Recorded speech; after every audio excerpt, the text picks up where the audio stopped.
ሰላም ዩናይትዳውያን እንዴት ናችሁ? ዕለታዊ የዩናይትድ ዜናዎችን ብቻ የተመለከቱ መረጃዎችን የምናደርስበት የማንቸስተር ዩናይትድ ኢትዮጵያ ገጽ ላይ ተገኘን። አድማጮች በርካታ መረጃዎችን ይዘንላችኋል። በተለይ ትላንቱ የኦልትራፎርድ የእንግሊዝ ተጠባቂ የሆነ የደርቢ ጨዋታን በተመለከተ የምናደርሳችሁ መረጃዎች አሉ። ዩናይትድ በትላንቱ ጨዋታ 3 ነጥብ ይዞ መውጣት ሲገባው ግን 1 ነጥብ ይዞ ወጥቷል። ውጤቱ አርሰናልን ከእንግሊዝ ፕሪሚየር ሊግ ሻምፒዮንነት እንደዚሁ ያገደው ሆኗል። ለሊቨርፑል ግን በተቃራኒው ለዩናይትድ ጥሩ ያልሆነው ዜና ሊቨርፑል አሁን 20ኛውን የፕሪሚየር ሊግ ዋንጫ ለማንሳት እጅግ በጣም ተቃርቧል፣ ኦልሞስት አረጋግጧል ብለን በድፍረት የሆነ ነገር ካልተፈጠረ በስተቀር መናገር የምንችልበት ሁኔታ ላይ ነው ያለው። ትላንት ዩናይትድ ታሪካዊ ተቀናቃኙን አርሰናል በኦልትራፎርድ እጅግ ውድ የሆነች 2 ነጥብ አስጥሎ ለሌላኛው ታሪካዊ ተቀናቃኝ ክለቡ ሊቨርፑል የፕሪሚየር ሊጉን ዋንጫ እንዲያነሳ ያመቻቸበትን እንቅስቃሴ ነው ያደረገው። ከውጤቱ ባሻገር ግን ብዙ የምናወራበት ነገር አለ። የትላንቱን ጨዋታ መሰረት አድርገን እጅግ ልናደንቃቸው የሚገቡ በዩናይትድ በኩል የተሻሻሉና ያስገረሙን ተጫዋቾች አሉ። የጨዋታው ትዝብታችንን በዛሬው መረጃ በዝርዝር የምናየው የሚሆነው። ከዛ ውጭ ደግሞ ከክለቡ እንቅስቃሴ ጋር በተያያዘ በቀጣይ ክረምት ከሚያደርጉት የዝውውር እንቅስቃሴ ጋር በተያያዘም የምናደርሳችሁ መረጃ አለ። ኦልሞስት አሁን ከ8 በላይ ተጫዋቾች ክለቡን እንደሚለቁ የተረጋገጠ ይመስላል። በኮንትራት በመሸጥ እና በአንዳንድ ጉዳዮች ማለት ነው፣ ከደሞዝ ቅነሳ ጋር በተያያዘ ይህንን መረጃ ትሰማላችሁ። የዩናይትድ ደጋፊዎች በከፍተኛ ደረጃ ትላንት የግሌዘር ቤተሰቦችን ተቃውሞ አድርገዋል። በኦልትራፎርድ ዙሪያ ነው ይህን ተቃውሞ ያደረጉት። ተቃውሞውን ሲያደርጉ ራትክሊፍ ነበሩ። በዚህ ጉዳይ አሰልጣኙም የሰጡት አስተያየት አለ። ምን አሉ የሚለውን ታደምጣላችሁ። ክቡራን አድማጮቼ እስከ ፕሮግራሙ ፍጻሜ ድረስ አብራችሁኝ ሆናችሁ እንድትከታተሉ ላይክ በማድረግ እያስታወስኳችሁ ወደ መረጃዎቻችን ልለፍ። መልካም ቆይታ። በኦልትራፎርድ ትላንት ምሽት በተደረገው እጅግ ታላቁ በሆነው የእንግሊዝ ፕሪሚየር ሊግ የደርቢ ጨዋታ ማንቸስተር ዩናይትድ እና አርሰናል በተመለከታችሁት መልኩ ጨዋታቸውን 1 አቻ በሆነ ውጤት አጠናቋል። ይሄ ጨዋታ ለዩናይትድ የክብር ጉዳይ ነበረ። ጨዋታውን ማሸነፍ ከትላንቱ ለዩናይትድ የሚያመጣለት ብዙ ለውጥ የለም። በሊጉ የደረጃ ሰንጠረዥ ደረጃቸውን አሻሽለው በአውሮፓ መድረኮች ላይ የሚያሳትፋቸውን ውጤት የሚያስመዘግቡበት አልነበርም። ከዩናይትድ ይልቅ ለአርሰናል ጨዋታው እጅግ በጣም ወሳኝ ነበር። ምክንያቱም መድፈኞቹ ከሊቨርፑል ጋር ያላቸው የፕሪሚየር ሊግ የዋንጫ ፉክክር እስካሁን ድረስ ክፍት ነበረ፣ በተለይ እስከ ትላንቱ ጨዋታ ድረስ። ከዚህ በኋላ በግሌ እኔ ተአምር ካልተፈጠረ በስተቀር አርሰናል የሊጉን ዋንጫ ማንሳት ይችላል የሚል እምነት የለኝም። ሊቨርፑል ትላንትና የፕሪሚየር ሊጉን ዋንጫ ምናልባት ያረጋገጠበትን ጨዋታ ነው ዩናይትድ ከአርሰናል ጋር ተፋርሞ ለሊቨርፑል ውለታ የዋለው የሚል እምነት አለኝ። ከዛም በላይ ጨዋታውን ማሸነፍ የሚችሉበት እድል ነበረ። አርሰናልን አሸንፈው የሊቨርፑልን የፕሪሚየር ሊግ 20ኛ ዋንጫ የማንሳት ህልም ትላንት ዩናይትዶች እውን ያደርጉት ነበር። ግን ለዩናይትድ ትላንት በደንብ የክብር ጨዋታ በነበረ። ሁለቱ ክለቦች ያላቸውን የደርቢ ትንቅንቅ በትላንትም ጨዋታው ላይ በደንብ ደግመውታል። በተለይ ከረፍት በኋላ እጅግ በጣም አዝናኝ ጨዋታ ነበረ። ለተመልካች ብዙ የጎል ማግባት እድሎች በዩናይትድ በኩል የነበሩበት እና ጥሩ ፉክክር ያየንበት ጨዋታ ነበረ። በደጋፊዎች በጨዋታው እንደተዝናናችሁ እርግጠኛ ነኝ አድማጮች። ግን እኔ ከጨዋታው በፊት አሞሪም በቀጣይ ሐሙስ እጅግ የሚጠበቅ የዩሮፓ ሊግ ጨዋታ አላቸው። እንደምታውቁት በኦልትራፎርድ 1 አቻ ከወጡ በኋላ ከሜዳ ውጭ ውጤቱን ቀልብሰው በማሸነፍ ወደ ቀጣዩ ዙር ለማለፍ ፕራግማቲክ የሆነ የጨዋታ ስታይል እከተላለሁ ብለው ከጨዋታው በፊት ተናግረው ነበር። በእርግጥ ዩናይትድም ትላንት ያን አድርጓል። ብዙ በማፈግፈግ ነው እንግዲህ የአርሰናሎች ኳስ እንዲይዙ በማድረግ ኦፍኮርስ አርሰናሎች በፖዚሽን የሚጫወቱ ናቸው። አብላጫውን የጨዋታው ክፍለ ጊዜ ኳስ ተቆጣጥሮ ተጫውተዋል። ዩናይትዶች በካውንተር በማጥቃት ነበር የጎል እድሎችን ለመፍጠር ጥረት ሲያደርጉ የነበረው። በሁሉም ረገድ ግን ከአርሰናል በተለይ የማሸነፍ እድል የነበረውና ለማሸነፍ እጅግ ቀርበ የነበረው ቲም ዩናይትድ ትላንት ይመስል ነበር። በጣም ጥሩ ነው የተጫወቱት። እውነት ለመናገር አሞሪም በዚህ ደረጃ ያሏቸውን ቤስ ተጫዋቾች ይጠቀማሉ ብዬ ትላንት አልጠበቅኩም። አንዳንድ ወሳኝና ቁልፍ ተጫዋቾችን በማሳረፍ ለቀጣዩ የዩሮፓ ሊግ የሐሙሱ ጨዋታ ይጠቀሟቸዋል ብዬ ከዩናይትድ ታዳጊ ተጫዋቾች አንዳንዶቹ ሊገቡ እንደሚችሉ በተለይ እንደ ኦቢ ሊሰለፉ የመጫወት እድል ሊሰጣቸው በቋሚነት እንደሚችል ገምቼ ነበር። ግን አሞሪም ጨዋታውን በጣም በሲሪየስ ወስደውታል እና ዩናይትድ ተጫዋቾችም ጥሩ ፉክክር አሳይተውን ደጋፊዎች ስላዩት የተደሰቱበት በጣም ጥሩ ጨዋታ ሆኖ አልፏል። በተለይ ለዩናይትድ በአርሰናል በኩል እንግዲህ ሁለት ተጫዋቾች ናቸው ትላንት ቡድኑ 3 ነጥብ እንዳያጣ ከፍተኛ ትግል አድርገው ምናልባትም እንደኔ ጨዋታው ኮከብ ብዬ የምጠራው ዴቪድ ራያ ነው። በጨዋታው ላይ ለአርሰናል እጅግ በጣም ውድ የሆኑ 3 ኳሶችን ከረፍት በኋላ የተደረጉ በተለይ መጨረሻው አካባቢ ኳሶችን አድኖ መድፈኞቹ እንዳይሸነፉ አድርጓል። ዲክላን ራይስም እንደዚሁ ከሆይላንድ እግር የመነተፋት ኳስ በጣም የምታስደንቅ ነበረች። በሆይላንድ ጉዳይ ስናነሳ በኋላ ስለሱ ጉዳይ እናወራለን። 3 እጅግ ትልልቅ የተባሉ በጣም ጥንቅቅ ያሉ ኳሶችን ነው ራያ ያዳነውና አርሰናልን ከመሸነፍ የታደገው። የመጨረሻ ደቂቃዋ በተለይ ደቭል ሴቫ በጣም የምትደንቅ ነች።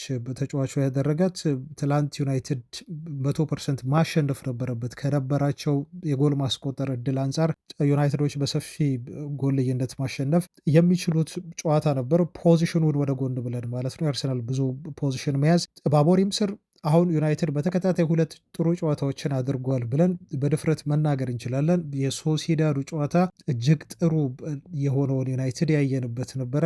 አሁን ያንን በኦልድ ትራፎርድ ደግሞታል። ቀጣይ ደግሞ ሐሙስ በዩሮፓ ሊጉ ይደግሙታል ብለን እንጠብቃለን። አሁን ጥሩ ሞራል ላይ እንዳሉ ስኳዱ አመላካች የሆኑ ነገሮችን ነው እያየ ነው። ዩናይትድ ከዚህ በኋላ በፖዚሽን በተለይ ሊጫወት እንደማይገባ የትላንቱ ጨዋታ እጅግ ጥሩ የሆነ ምስክር ሊሆን የሚችል እንቅስቃሴ ነው። ዩናይትድ በካውንተር አታክ ሲሄድና በትራንዚሽንን መሰረት ያደረገ ጨዋታ ሲስተም ቢከተሉ ሊያዋጣቸው እንደሚችል የትላንቱ ጨዋታ ፍንትው አድርጎ ነው ያሳየን። ከአንዳንድ ተጫዋቾች ቦታ መቀየርም ጋር በተያዘ በተለይ ከጋርናቾ ጋር በተያዘ በኋላ እንመለስበታለን። ግን አሁን ዩናይትድ መጫወት ያለበት ኳስ በተቆጣጥሮ የጎል ማግባት እድሎችን በመፍጠር ፖዚሽንን መሰረት ያደረገ እግር ኳስ መጫወት እንደሌለበት ነው በአርሰናሉ ጨዋታ በደንብ የተረዳ ነው ማለት ነው። እንግዲህ ጥሩ የሆነ ኳስ ኮንትሮል አድርገህ ፖዚሽንን ይዘህ ለመጫወት ጥረት የምታደርግ ከሆነ ስፔሶች የመዘጋት እድላቸው ሰፊ ነው። ምክንያቱም የተቃራኒ ቡድን ተጫዋቾች ስፔስ እንዳታገኝ ያጥሩብሃል፣ ይዘጋሉ ኳስ ተቆጣጥረ ስትጫወት። ዩናይትድ ደግሞ ስፔስ ከተዘጋበት ጥሩ የሆነ የግብ ማግባት እድል ለመፍጠር ሲቸገር ነው የምናየው። ምክንያቱም ፈጣሪ የሆኑ ተጫዋቾች የሉትም። ሪስክ ወስደው የቡድኑን ውጤት መቀየር የሚችሉ ፖዘቲቭ የሆነ ጨዋታ ያላቸው ተጫዋቾች በስፔስ በኩል አጥቅተው ቡድኑን ውጤት ይዞ እንዲወጣ የሚያደርጉ የተጫዋቾች እጥረት ስላለበት ዩናይትድ ከፖዚሽን ይልቅ በካውንተር አታክ እና በትራንዚሽን መጫወቱ ሊጠቅመው እንደሚችል የምሽቱ ጨዋታ በደንብ ያሳየን ነው ማለት ነው። አሞሪም በቀጣይ ክረምት ላይ የሚፈልጉት ተጫዋች መቶ አስፈርመው በራሳቸው የኳስ ቁጥጥር መጫወት እስኪጀምሩ ድረስ የትላንቱን አጫወት መከተል እስከ ሲዝኑ መጨረሻ የሆነ ነገር በተለይ በኤሮፓ ሊጉ እንዲያጠናቀቁ ሊያደርጋቸው እንደሚችል ነው ማለት ነው የምንረዳው። የትላንቱ አቀራረብ በጣም ምርጥ የሆነ አቀራረብ እንደሆነ ነው እኔ በግሌ የተመለከትኩት። አርሰናል የጨዋታውን አልባ ጊዜ በጣም የሚያስገርማቸው አድማጮች ከፖዚሽን አንጻር ስናይ ዩናይትድ 32 በመቶ ነው ኳስ የተቆጣጠረው። በተለይ ከረፍት በፊት ዩናይትድ ተከርዶ ይብሰል አይነት የሚያስበል አይነት እንቅስቃሴ ነው ያሳየው። ዩናይትድ ጨዋታው ላይ የለም ነበር ማለት ይቻላል። አርሰናሎች የጎል ማግባት እድሉንም ፈጥረው ነበረ። በኳስ ቁጥጥሩም ከዩናይትድ እጅግ የላቁ ነበሩ። ከረፍት በኋላም ቢሆን አርሰናሎች በፖዚሽን ጥሩ ነበሩ። ይሄ የሚጠበቅ ነበር። ዩናይትዶች በድምሩ በአጠቃላይ 32 በመቶ ብቻ ነበር ትላንት ኳስ የተቆጣጠሩት ማለት ነው። አስቡት አድማጮች 32 በመቶ ኳስ ቁጥጥር ነበራቸው። ግን በደንብ ለማሸነፍ ቀርበው የነበሩት ለጨዋታው 3 ነጥብ ይገባቸው ነበር ብላችሁ ልታወሩላቸው የምትችሉት ዩናይትድን እና ዩናይትድን ብቻ ነው ትላንት ማለት ነው። አርሰናል ምንም እንኳን ፖዚሽን ተቆጣጥሮ ቢጫወትም ግን ጨዋታውን ማሸነፍ የሚገባው ነው ቲም ነው ብላችሁ እንድትናገሩ የሚያስችል አይደለም። ምክንያቱም የጎል ማግባት እድል በአርሰናል በኩል እየተፈጠሩ ስላልነበረ ዩናይትድ ያን እያደረገ ስለነበር ትላንት ትንሽ ለየት ያለ አሰላለፍ ይዘው ነበረ ጨዋታው ላይ የገቡት። በዚህ አሰላለፋቸው ዩናይትድ ያለ አጥቂ እንዲጫወት አድርገውታል ማለት ነው። እንግዲህ እውነተኛ የሆነ የ9 ቁጥር አጥቂ ሳይኖረው ነበር ዩናይትድ ጨዋታውን የጀመረው። ሆይለንድን አስቀምጠውት ነው ጨዋታውን እንዲጀምር ያደረጉት። ይሄ ተጫዋች ተቀይሮ ከገባም እጅግ ትልቅ የሆነ ስህተት እንደሰራ ሁላችንም እናውቃለን። ይበልጥ ትችቶች እንዲሰነዘሩበት ሆኗል። ከሆይላንድ ይልቅ ኦቢን ለምንድን ነው ቀይረው ያላስገቡት አሰልጣኙ የሚለው መጠያቂያ የሆነ የአሰልጣኙ ውሳኔ ነው ትላንት ከወሰኑት ውሳኔ። ከዛ ውጭ ደግሞ ዩናይትድ ጎል እስኪቆጠርበት ኤሪክሰንን ለምንድን ነው የታገሱት የጠበቁት? በጣም ደካማ ነበር። ዩናይትድ ጎል ከገባበት በኋላ ነው ተጫዋቹን ለመቀየር ጥረት ያደረጉት እና የአሞሪም እነኚህ ውሳኔዎች ትላንት ጥያቄ የሚያስነሱ ነበሩ። ያለ ስትራይከር መጫወታቸውም ትላንት ከጨዋታው የታዘብነው ነገር ነው። በጣም የሚያስገርም የሆነ ፐርፎርማንስ ነው ትላንት ከብሩኖ ፈርናንዴዝ እና አስደናቂ የሆነች ጎል የተመለከትነው። በጣም ጥሩ የሆነ ጎል ነበር ብሩኖ ፈርናንዴዝ ማስቆጠር የቻለው። የጎል ማስቆጠር ችግር እንዳለበት በበርካታ የጎል ማግባት እድሎች ቲሙ እነኛን ሲያበክን ኳሶች ተመልክተናል። ይሄ ችግር አሁንም ከጨዋታ ወደ ጨዋታ በዩናይትድ በኩል እየተከተለው የመጣና ያልተቀረፈ ነገር ነው የሚመስለው። ማዝራዊ ሳተውን ኳስ ተመልከቱ። በተለይ ከረፍት በኋላ ነው በርካታ የጎል እድሎች የተፈጠሩት። ዜርክዚ በባክ ፍሊክ ያደረጋትንም ኳስ የምትቆጠር ነበረች። የሆይለንድን ጉዳይ በኋላ እናወራበታለን። በጣም ክሊር የሆኑ ኳሶችን ነው ሆይለንድ የሳተው። የብሩኖ ፈርናንዴዝ ራሱ የመጨረሻ የሞከራትም ኳስ ዩናይትድ ካባከናቸው። በእርግጥ ብሩኖ በጥሩ አድርጎ መክሮታል። ብራያን ነው ልታደንቁ የምትችሉት። ሌላ ምንም ብሩኖ ላይ ልትፈርዱበት አትችሉም። ግን እነኚህን የመሳሰሉ በጣም ጥሩ የሆኑ የጎል ማግባት እድሎች ዩናይትድ በማባከኑና ሳይጠቀም በመቅረቱ ነው ማለት ነው። ትላንት 3 የሆነች ውድ የሆነች ነጥብ ያጣው ዩናይትድ። አርሰናል ይህንን የጎል ማግባት እድል አግኝቶት ቢሆን ኖሮ ብላችሁ አስቡ፣ በዩናይትድ ቦታ ሆናችሁ እና አርሰናሎች ያንን የጎል ማግባት እድል አግኝተው በደንብ ሊጠቀሙበት እንደሚችሉ መገመት ትችላላችሁ። ግን እድለኛም አልነበሩም። ትላንት ከአርሰናል ወገን የነበሩ ለምሳሌ የራይስ እና የራያ ድንቅ ብቃት፣ ከእንደገና ደግሞ በዩናይትድ በኩል የጎል ማግባት አንዳንዴም ድል ያስፈልጋል እግር ኳስ ላይ እና እነኛ ጎሎች ያልተቆጠሩት አንድ በብቃት ሁለት በእድል በብቃት ስል በአርሰናል ተጫዋቾች ጥንካሬ ማለት ነው። ሌላኛው ደግሞ በዩናይትድ ተጫዋቾች እንደ ሆይለንድ ድክመት ነው ማለት ነው ዩናይትድ እንዲያጣ የሆነው። ያም ሆኖ ግን ይህንን የጨዋታ እንቅስቃሴ አሁን ኮንሲስተንትሊ ዩናይትዶች መድገም ይኖርባቸዋል በቀጣዮቹ የፕሪሚየር ሊግ ጨዋታዎች፣ እንዲሁም በኤሮፓ ሊግ ቀጣይ ሐሙስ በሚጠብቃቸው ጨዋታ ላይ። ትላንት አርሰናልን በገጠሙበት አፕሮች አካሄድ ያጫወት አካሄድ ነው መጫወት የሚኖርባቸው። አሞሪም አንዷን ነጥብ ይዞ ወጥቷል።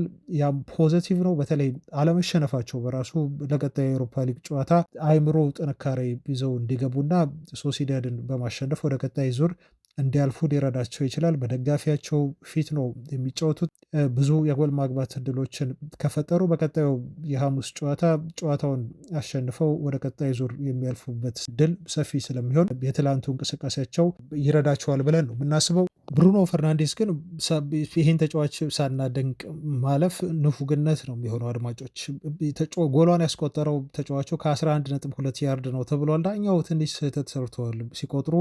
የተለመደው ግዴታ የሆነው የተጫዋቾች የተቃራኒ ቡድን ተጫዋቾች ርቀው የሚቆሙበት ርቀት 10 ያርድ ነው።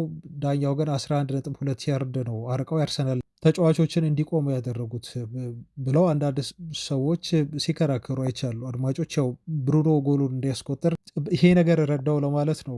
የያርድ ልዩነት ግን ተጫዋቾቹ ህጋዊ በሆነው ቦታ ቆሙ አልቆሙ የብሩኖ ጎል ቆማችሁ እንድታጨበጭቡለት የሚያደርግ እጅግ በጣም ጥሩ የሆነ ቴክኒክ ያሳየባትን ጎል ነው ብሩኖ ያስቆጠረው እና ዩናይትድን ያለ ብሩኖ ፈርናንዴዝ ማየት በጣም አሳሳቢ ነው እና ይከብዳል። እሱ ባይኖር ዩናይትድ አሁን የት ነው በሊጉ የደረጃ ሰንጠረዥ የሚገኘው ብላችሁ ስታስቡ የሚከብደው ማለት ነው። ዩናይትድ ሁኔታ ያለ ብሩኖ ፈርናንዴዝ ባለፉት 3 ሲዝኖች 25 ጎል እና አሲስት ላይ ተሳትፎ ያደረገ ተጫዋች ነው። 3ኛው ተጫዋች ነው ብሩኖ ፈርናንዴዝ። በፕሪሚየር ሊጉ ከመሐመድ ሳላ ከአርሊንግ ብሮት ሃላንድን ቀጥሎ ብሩኖ ፈርናንዴዝ 3ኛው ተጫዋች ነው። በ3 ተከታታይ ሲዝኖች 25 ጎልና አሲስት ያለው ተጫዋች ማለት ነው። አማካይ ሆኖ ያውም በጣም ደካማ ነው በምንለው የዩናይትድ ቡድን ውስጥ ነው እንግዲህ እዚህ ደረጃ ላይ መድረስ የቻለው ማለት ነው። ጠንካራ የሆነ ስኳድ ኖሮት ዩናይትድ ጥሩ ተፎካካሪ ቢሆን ደግሞ አስቡት ብሩኖ ከዚህም በላይ መስራት እንደሚችል ጥያቄ የለውም። ይሄን እርግጠኛ መሆን ትችላላችሁ። ለዛም ነው አሞሪም ከጨዋታው መጠናቀቅ በኋላ ሁሌም የምናገረው አሉ ብዙ ብሩኖዎች በዩናይትድ ቤት ያስፈልጉናል። ተጫዋቹ ያለውን ኳሊቲ ብቻ አይደለም የምለው እንዲህ ስል ያለው ካራክተር፣ የማሸነፍ ፍላጎት፣ ቡድኑን የመርዳት ፍላጎት በሁሉም ተጫዋቾች ውስጥ ሊኖር ይገባል። በዛ ላይ ደግሞ ተጫዋቹ አቬይለብል ነው አሉ አሞሪም። ምክንያቱም በዚህ ሰዓት አሁን ባለው የእግር ኳስ ፎርማት በየሁለት ሶስት ቀኑ ጨዋታ ይኖራል። በእነኚህ ሁሉ ጨዋታዎች ላይ ብሩኖ ሁሌም ቢሆን ለቡድኑ አቬይለብል ነው እና በጣም ዲሰሲቭ ነው ብለዋል ለቲሙ። እና እንደዚህ አይነት ኳሊቲ ያላቸው ተጫዋቾች በዩናይትድ ብዙ ብሩኖች ያስፈልጉናል ሲሉ ነው አሞሪም ፖርቹጋላዊን አማካይ ስፍራ ኮከብ እንቅስቃሴ አድንቀው አስተያየት የሰጡት። ከዛ ውጭ አድማጮች የሆይላንድን ነገር ሆዲፍ ጆ ብለን የምንተው አይደለም። ትላንት በጣም የሚያስቆጭ እድሎችን አግኝቶ ነው እንግዲህ የተጫዋች አብክ ነው ብዙ መነጋገሪያ እንዲሆን የሆነው እና ዩናይትዶች ምን ያህል የተጫዋች ጫናው ኃላፊነቱ እንደከበደውም የተረዱበት ሆኗል። በጣም የሚያስቆጩ እድሎችን ነው ያባከነው። በተለይ የመጀመሪያው ያባከናት ኳስ የማትታመን ነበረች። ዲክላን ራይስ ከኋላው መጥቶ ነው እንግዲህ ኮንትሮል አድርጎ በጥሩ በሆነ ፖዚሽን ላይ ነው ያለው። ኳሱን ኮንትሮል አንዴ ተች ካደረገ በኋላ እንደገና አስቦ ቦታ አይቶ ለመምታት ነበረ ተጫዋቹ የዘገየ ውሳኔ ሲያደርግ ዲክላን ራይስ ከኋላ የሞለጨፈበት ማለት ነው ኳሱን። ይሄ ትላንት ቆማችሁ ሁሉ በቃ ጎሎን አገባ ብላችሁ ለመጨፈር የተዘጋጃችሁ ደጋፊዎች ትኖራላችሁ እና ራይስን ሳናደንቅ ማለፍ ንፉግነት ነው የሚሆነው። ከእግሩ የወሰደበት መንገድ፣ ኳሱን ያስጣለበት መንገድ፣ ከዛ ውጭ ደግሞ ካስጣለው በኋላ ራሱ ያሳየው ሪያክሽን ልክ አርሰናል ጎል እንዳስቆጠረ አይነት ነገር ነው እና ኳሱን ያስጥለው ይሄ ተጫዋች የማግባት እድሉ በእርግጥ በጣም ሰፊ ነበር። ግን ሆይላንድ ካለው የራስ ደካማ የሆነ ራስ መተማመን ደግሞ ሊያስቆጥረው ይችላል ብላችሁ 100% የምትናገሩበትም አይነት አይደለም። ራይስ ባያስጥለው ኖሮ የሆነ ነገር ሊያደርገው እንደሚችል ትረዳላችሁ። ማባከኑ ነው አሁን ትልቁ ተጫዋቹ እንዲወቀስና ይበልጥ ትችት እንዲሰነዘርበት እያደረገው ማለት ነው። ለዛ ነው እኮ ዲክላን ራይስ ጎልን ሊሆን እንደሚችል እርግጠኛ ስለነበረ ካስጣለው በኋላ ልክ አርሰናል ዋንጫ ይበላ ምስል በጣም ደስታውን ሲገልጽ የነበረው። ከሳምንት ወደ ሳምንት በጣም ደካማ የሆነ መጥቷል ሆይላንድ። ኦቢን ለምንድን ነው ያልተጠቀሙበት አሰልጣኙ የሚለው ብዙ ደጋፊዎችን ቅር ያስባለበት አንዱ ምክንያት ይሄ ነው። በጣም ስሎ ነው። በተለይ ውሳኔ አሰጣጥ ላይ አይፈጥንም። ከእንደገና ድወል ላይ በጣም ስትረግል ያደርጋል። ከተከላካዮች ጋር ኳስ ማሸነፍ አይችልም። በቀላሉ ነው የሚገፉትና ኳሱን የሚያስጥሉት። ተጫዋቹ ስሎፒ ነው፣ ኮንትሮል ማድረግ አይችልም ኳስ በትክክል። እነኚህ ችግሮቹ አሁንም እንዳሉ ናቸው ማለት ነው እና ሆይላንድ ከዛም በኋላ ያችን ኳስ ሳታ ባከናት። ሁለተኛ ደግሞ ሌላ እንደዚሁ ተመሳሳይ እድል አገኘ። ይችን ኳስ እንኳን ለመሞከር ጥረት አድርጓል። በእርግጥ በረኛው አድኖበት ነው፣ ግን የዲክላን ራይስ ኳስ ጊዜ ነበረው። ከእንደገናም ስፔስ በቂ የሆነ ስፔስ ነበረው። ከሱ የሚጠበቀው ስፒድ እና ያችን ኳስ በፍጥነት የሆነ ቦታ አስቦ መላክ ነበር የሚጠበቅበት፣ ግን ያን ማድረግ አልቻለም። ያም ዩናይትድን ብዙ አስከፈለ ማለት ነው። እኔም ይመስለኝ አድማጮች ይህ ልጅ አሁን ትልቅ ጫና አለበት። ያው ሚዲያዎች ላይ የሚሰጡትን አስተያየት ያያል። ከትላንቱ ከሳታቸው ኳሶች በኋላ እንኳን ተጫዋቹ ማህበራዊ ድህረ ገጾችን ሚዲያዎችን መጠቀሙ ስለማይቀር የሚደርስበትን ትችት ያያል። በዛ ላይ ደግሞ በጣም ጽንፈኛ የሆኑ ደጋፊዎች አሉ ዩናይትድ እንደምታውቁት እነ ራሽፎርድን ሁሉ ያማረሩ ደጋፊዎች አሉ። በውስጥ መስመር የሚጽፉ ወግ አጥባቂ የሆኑ ዩናይትድ ደጋፊዎች የሆነ ተጫዋች በተሳሳተ ቁጥር በኢንስታግራም ወይ በሆነ ማህበራዊ ድረገጽ ሄደው ኢንቦክስ የሚያደርጉ ዳይሬክት ሜሴጅ የሚያደርጉ ማለት ነው እና ከነኚህ ሰዎች ሆይላንድ አሁን አይተርፍም። እሱ አሁን ውስጡ ያለውን ነገር እሱ ያውቃል። ልጁ ምን ያህል ፕሬዠር እንዳለበት፣ ምን ያህል ኢንቦክሶች ሊደርሱት እንደሚችሉ፣ ይሄ ኔጌቲቭ የሆኑ ማለት ከፍተኛ የሆነ ጫና በሰዓተ ቁጥር ቀን በቀን ጎል ሳያገባ በወጣ ቁጥር ልጁ ከፍተኛ የሆነ ጫና ነው እያደረበት የሚገኘው ማለት ነው። ዩናይትድን ለሚያክል ትልቅ ቲም በፕሪሚየር ሊጉ እጅግ ከባድ በሆነው እና በጣም ታፍስት የሆኑ ተከላካዮች ባሉበት ሊግ ውስጥ የዩናይትድን ጎል የማስቆጠር ኃላፊነትና ጫና እዚህ ልጅ ላይ መጫን ተጫዋቹ ሊወጣው የማይችለው ትልቅ ኃላፊነት እንደሆነ ነው እንድንረዳ ያደረገ። ልጁ አሁን በጣም ሪላክስ ሆኖ አይደለም እየተጫወተ የሚገኘው። አይምሮ ጥንካሬም እንደዚሁ ደካማ የሆነ ነው የሚመስለው። ስለዚህ ዩናይትዶች የሚያስፈልጋቸው ይሄን ሁሉ ጫና፣ ልጁ ስኪል አለው እኮ ይሄ ምንም ጥያቄ የለውም። ባለፈው ሲዝን ላይ በደንብ አሳይቶናል። ጥሩ ሲዝን ነው ሲያሳልፍ የነበረው እና በጣም ተስፋ ሰጪ ነበር አይደል? ባለፈው በኤሪክ ቴን ሃግ ስር ልጁ ሲያሳየን የነበረው እንቅስቃሴና ያስቆጠራቸውም አንዳንድ ጎሎችን ስታየው እና ልጁ የሚፈልገው አሁን ጫናውን የሚያራግፍለት ሌላ አጥቂ ነው። በደንብ ኃላፊነቱን ወስዶ የዩናይትድን የፊት መስመር የሚመራ ለሱም ትምህርት የሚሰጠውና ሙሉ ኃላፊነቱን ጫናውን ከሆይለንድ ላይ የሚያራግፍለት ሌላ አጥቂ ዩናይትድ የሚያገኝ ከሆነ ልጁ ከጫና ነፃ ሆኖ ውጤታማ የሚሆንበት እድል እንዳለ ነው የምረዳው። ግን በጣም በጣም የሚያስቆጭ ነው የሳታቸው የጎል ማግባት እድሎች ትላንት ይቅር የሚያስብሉት አልነበሩም ማለት እንችላለን። ከሆይላንድ ውጪ ደግሞ አድማጮች መደነቅ ያለባቸውንም ተጫዋቾች ማድነቅ ይኖርብናል። ሁል ጊዜ ስለምንተች እንግዲህ ተጫዋቾች መጥፎ ሲጫወቱ በደንብ በድፍረት እንተቻለን። ደጋፊ ይተቻል፣ ሚዲያውም ይተቻል። ጥሩ ሲንቀሳቀሱ ደግሞ ማመስገን ከኛ የሚጠበቅ ሌላ ነገር ነው ማለት ነው እና ትላንት በጣም ከተሻሻሉ ተጫዋቾች አንዱ ጋርናቾ ነበር። የጋርናቾ የትላንት እንቅስቃሴ እጅግ እጅግ የሚያስመሰግነው እንቅስቃሴ ነው። በጣም ጠንክሮ ሲሰራ ነበር። በእርግጥ ለዚህ ምክንያቱ ቦታ ለውጥ ማድረጉ ነው ይላሉ። ብዙ ጊዜ ጋርናቾ በሌፍት ዊንግ ቦታ ላይ እንደሚጫወት እናውቃለን። በግራ ላይ ትላንት ግን ቀይረውት አሞሪም በቀኝ በኩል ነው እንዲሰለፉ ያደረጉት እና የትላንቱ ጋርናቾ እጅግ ይለያል። በዩናይትድ ማሊያ ካደረጋቸው በጣም ምርጥ ፐርፎርማንሶች መካከል የትላንቱ ፐርፎርማንሱ ለእኔ በጣም አንደኛ ነው። በቃ ጋርናቾ ከዚህ በፊት ሰው ነበር በሰራሁት ቪዲዮም ላይ ታዝባቸው ይሆናል አድማጮች። ይሄ ልጅ መቀየር አለበት፣ መብሰል አለበት፣ አለበለዛ ከዩናይትድ የመልቀቅ ዕድሉ በጣም ሰፊ ነው በዚህ ሁኔታ እያለን ስናወራ ነበር እና ትላንት ያደረገው እንቅስቃሴ በተለይ ሰከንድ ሀፍ ላይ ጋርናቾ በጣም ኤክሴፕሽናል የሚለየው ጋርናቾ ነው ያየ ነው ማለት ነው። ለዛ ነው ሩበን አሞሪም ጋርናቾ ሪሊ ፕሌይድ ነው ያሉት ኮምፕሊት ጌም ሲሉ የገለጹት። በቃ የተሟላ ጨዋታ ነው ያደረገው።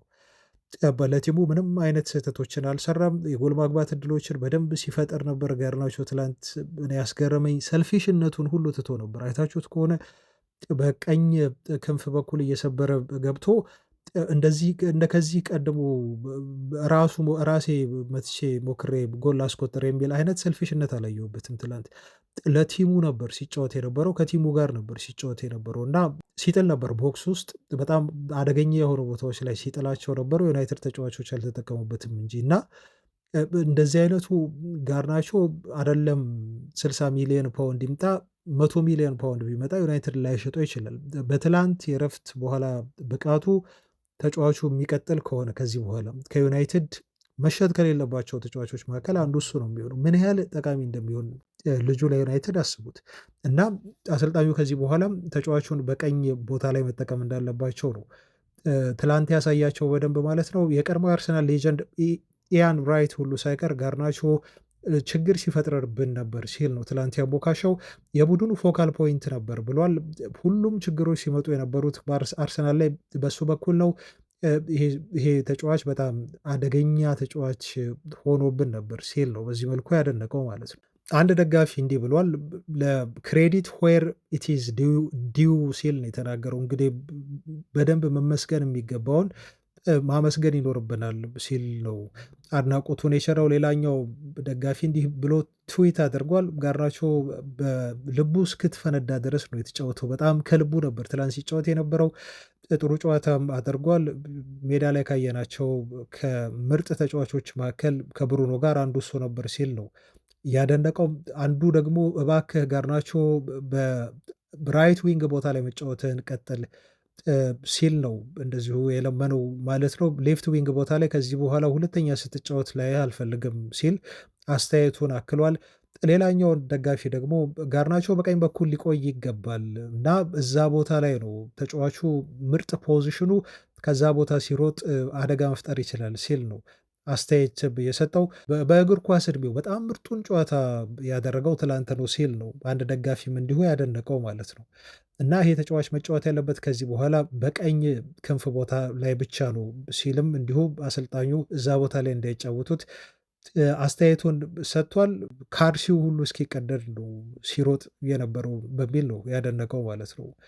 እና ይሄን ያህል ነው እንግዲህ የዩናይትድ ደጋፊዎች በጋርናቾ የትላንት እንቅስቃሴ እጅግ ደስተኛ የሆኑት እና ሰሞኑን ስንወቅሰው የነበረው ጋርናቾ በደንብ ራሱን አሻሽሎ ይሄ ከሰልፊሽነቱ እና ካለው ከፍተኛ ኢጎ እኔ ብቻ ኳስ ሞክሬ ወደ ጎል ላስቆጥር የሚል አስተሳሰቡ ወጥቶ ለቡድን አጋሮቹ ኳስ ለማቀበል ጥረት ሲያደርግ ነው የተመለከትነው እና የሆነ ምክር እንዳለ ትላንት በደንብ ትረዳላችሁ።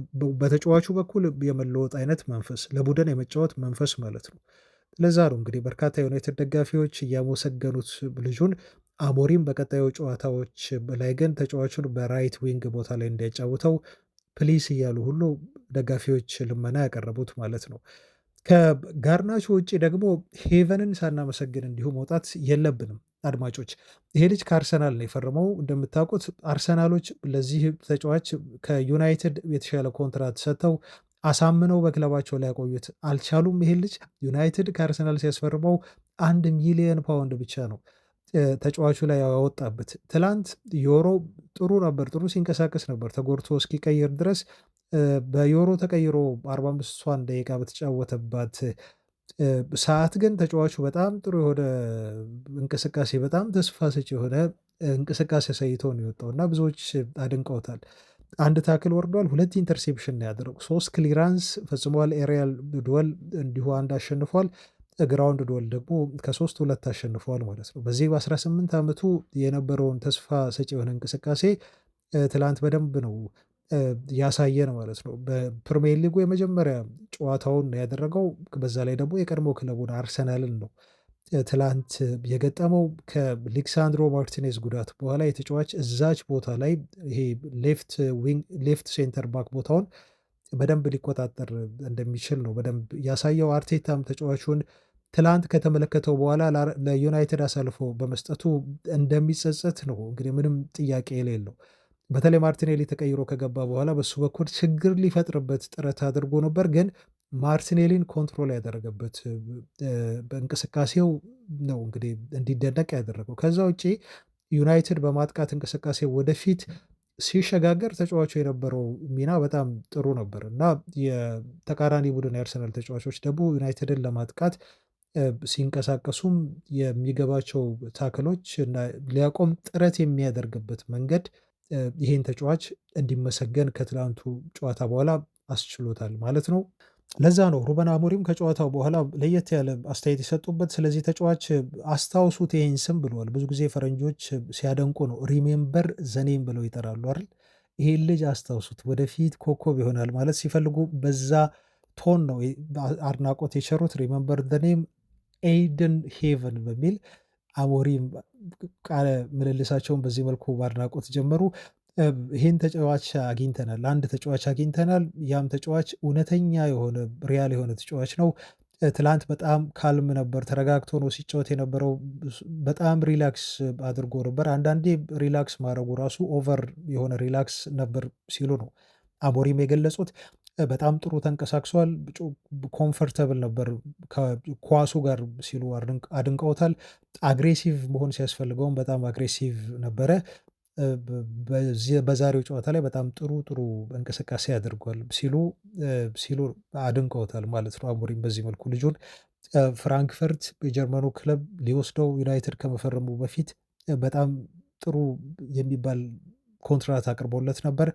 ባርሴሎናዎች ደግሞ ለዩናይትድ እስኪፈርም እስከ መጨረሻዋ ደቂቃ ድረስ ነው አሉ በጣም ገፍተው ሲሄዱ የነበሩ። ከትላንቱ እንቅስቃሴው በኋላ ነው እንግዲህ የአካዳሚ ስኮፕ የሚባል የመረጃ ምንጭ በተለይ ስለ ታዳጊ ተጫዋቾች መረጃ ምንጭ የሚያወጣ የዜና ሶርስ ነው። ይሄ ባርሴሎና በጣም አጥብቆ ሲፈልገው የነበረ ተጫዋች እንደነበረ ነው እስከ መጨረሻው ድረስ ሄቨንን በዚህ መልኩ ሪፖርት ያደረጉት ማለት ነው። ዩናይትድ ለማንኛውም በ1 ሚሊዮን ፓውንድ ብቻ ለቀጣዮቹ 10 ዓመታት በዚሁ ብቃቱ የሚቀጥል ከሆነ አርሊ ነው ገና 18 ዓመቱ ነው። በጊዜ የማድነቅ እንዳይሆንብን እንጂ ተጫዋቹ ተስፋ ሰጪ እንቅስቃሴ አድርጓል ለማለት ነው። አድማጮች ከአሞሪም ከጨዋታው መጠናቀቅ በኋላ የሰጧቸው ሁለት ወሳኝ መስማት ያሉባቸው መረጃዎች ያልኳቸውን ላድርሳችሁ። ከዛ አጠር ያለች የዝውውር መረጃ አለች፣ እሷን አድርሻችሁ የዛሬውን ዜና እናበቃለን። አንዱ አሞሪም የተናገሩት አስተያየት የሰጡበት ጉዳይ የኡጋርቴ ጉዳይ ነው። ቀጣይ ሐሙስ ለሚደረገው የአውሮፓ ሊጉ ጨዋታ ኡጋርቴ ይመለሳል ሲሉ አሞሪም ተናግረዋል። እርግጠኛ አይደሉም። በእርግጥ ሜቢ ነው ያሉት። ስለዚህ ሜቢ ከሆነ ደግሞ ላይመለስም ሊመለስም ይችላል። ይሄ ተጫዋች አማካይ ክፍል ላይ የሚመለስላቸው ከሆነ ካሳሜሮም ትላንት ጥሩ ነው። በነገራችሁ ላይ ከኤሪክሰን ውጭ የዩናይትድ ቡድን መላው ተጫዋቾች እንቅስቃሴ ጥሩ ነበር። ትላንት የዲያጎ ዳሎ ጉዳይ ግን አስምሩበት። አሁን ትዝ ብሎኝ ነው አድማጮች እና በዲያጎ ዳሎ ዩናይትድ መቀጠል እንደማይችል በደንብ ያየረበት ጨዋታ ነበር። ተጫዋቹ ሲያመክናቸው የነበሩ ኳሶች ክሮሶቹ ሁሉ የሚያስገርሙ ናቸው። በሶሲዳዱም ጨዋታ ለሆይላንድ ክሮስ ያላደረጋትን ኳስ ሁላችንም ተመልክተን ትችት አውርደንበታል። በትላንቱ መጥፎ ጨዋታ ነው ያደረገው እና አሞሪም በደንብ መቀየር ያለባቸው ቦታ ነው ያ የቀኝ ክንፍ ተመላላሽ ቦታው ማለት ነው እና በደንብ ተጫዋች ማስፈረም ይኖርባቸዋል እዛ ቦታ ላይ ለማለት ነው። ለማንኛውም ኡጋርቴ በትላንቱ ጨዋታ ላይ አልተሰለፈም። በኤሮፓ ሊጉ ይመለሳል ተብሎ ነው እንግዲህ የሚጠበቀው። ሌላው አሞሪም የተናገሩት የደጋፊዎችን ተቃውሞ በተመለከተ ነው። እንግዲህ ከጨዋታው በፊት በርካታ የዩናይትድ ደጋፊዎች ባነሮችን በመያዝ መፈክሮችን በመጻፍ የግሌዘር ቤተሰቦች ላይ ያላቸውን ተቃውሞ አሰምተዋል።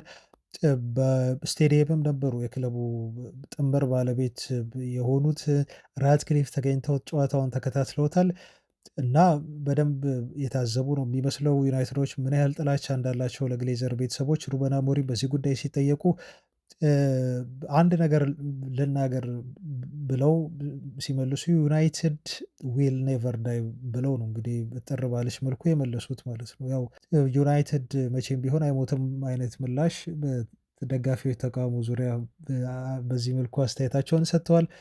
ከዛ ውጭ ደግሞ ከዝውውር ጋር በተያያዘ በነገራችሁ ላይ ስለ ግብ ጠባቂው የዩናይትዱ ግብ ጠባቂ ኦናና የሆነ ቀን ነገም ሊሆን ይችላል ብቻ እናወራለን ምን ያህል ተጫዋቹ ዩናይትድን እየጎዳ እንደሆነ በአንዳንድ ውሳኔዎቹ ላይ እና ዩናይትዶች በቀጣይ ሲዝን ሊለቋቸው አስቧቸዋል። ይለቃሉ ክለቡን ተብለው ከተነገረላቸው የሚረር ጋዜጣ ዘገባ 6 ተጫዋቾች ውስጥ ኦናና የለም። ግን አሁን ክለቡ በጣም ሲሪየስሊ ግብ ጠባቂውን ሊቀየር እያሰበ ነው ተብሎ ከስፔን እዛው ከእንግሊዝ በተለይ አንዳንድ ግብ ጠባቂዎች ከዩናይትድ ጋር ስማቸው ተያይዞ እየተነሳ ነው ያለው እና እነኚህ ግብ ጠባቂዎች ማን ናቸው የሚለውን በሌላ ዜና በሌላ ቀን የምናይ ይሆናል። ግን 6 ተጫዋቾች አሁን እንደሚለቁ ከዩናይትድ እርግጥ ሆኗል ወይም መስሏል። ራሽፎርድ ይለቃል፣ ማሌሲያም እንደዚሁ፣ አንቶኒም እና ጀደን ሳንቾ ኦልሬዲ ኦልሞስት ለቋል። እሱ ካሳሜሮ ከተቻለ ነው እንግዲህ ካሳሜሮ የ1 ዓመት ኮንትራት አለው። ፈቃደኛ ሆኖ የሚስማማ ከሆነ ነው ሊለቅ የሚችለው ከክለቡ። ከዛ ውጭ ደግሞ ክሪስቲያን ኤሪክሰን ኮንትራቱ ያልቃል። ከክሪስቲያን ኤሪክሰን ውጭ ደግሞ የሊንደሎፍ ኮንትራትን በዩናይትድ ቤት ያልቃል። ጆን ኢቫንስም ኮንትራቱን እንደሚጨርስ ይታወቃል። እነኚህ አሁን የጠቀስኩላችሁ 8 ያህል ተጫዋቾች ዩናይትድን እንደሚለቁ ኦልሞስት በጣም የቀረቡ ወይንም የተረጋገጡ ብላችሁ ልትወስዷቸው የምትችሏቸው ማለት ነው። ሊለቁ የሚችሉ ሌሎች ተጫዋቾች እና ሊተኩ የሚችሉ ተጫዋቾች እንደሆኑ ነው መረዳት የምትችሉት። ክቡራን አድማጮች ለዛሬ የነበረኝ መረጃ ያስኩላችሁ ይህንን ይመስላል። የተሰማችሁን ሀሳብ በትላንቱም ጨዋታ ሊሆን ይችላል በየትኛውም ሁኔታ ላይ ከታች በኮሜንት እንድታስቀምጡ እንደዚሁ እያስታወስኳችሁ በሌላ ቪዲዮ እስከምንገናኝ እስከዛ ሰላም ሁኑ። ባባይ